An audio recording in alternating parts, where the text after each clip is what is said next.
نبی صلی اللہ علیہ وسلم رسالت سے لے کر غدیر خم تک تقیہ کرتے رہے، نعوذ باللہ۔ یہ لکھا ہے شیعہ کتاب عیون الاخبار رضا،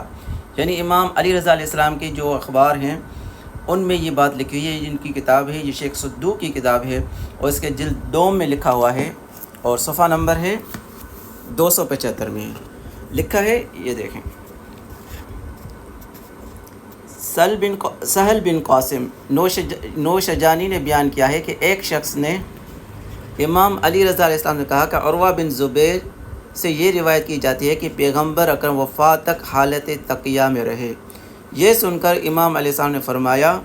جب اللہ تعالیٰ نے یا ایھا الرسول بلغ ما انزل الیک من ربک وان لم تفعل فما بلغت رسالتہ، جو آیت پڑھتے ہیں اکثر شیعہ اور کہتے ہیں کہ غدیر خم پر یہ آیت نازل ہوئی تھی۔ اس آیت کو پڑھ کے کہتے ہیں، اور اس کا ترجمہ دیکھیں، اے رسول اس حکم کی تبلیغ کریں جو آپ کے رب کی طرف سے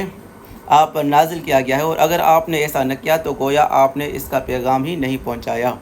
اور اللہ آپ کو لوگوں کے شر سے محفوظ رکھے گا، بے شک اللہ کافر لوگوں کو ہدایت نہیں کرتا۔ اس آیت میں اللہ تعالیٰ نے ضمانت دی، اے رسول اکرم نے، اور رسول اکرم نے ہر قسم کا تقیہ ختم کر دیا، یعنی اس سے پہلے نبی صلی اللہ علیہ وسلم تقیہ کرتے رہے، نعوذ باللہ۔ یہ بات شیعوں کو کیوں کہنی پڑی؟ شیعہ کہتے ہیں کہ حضرت علی علیہ السلام کا جو ہے نا،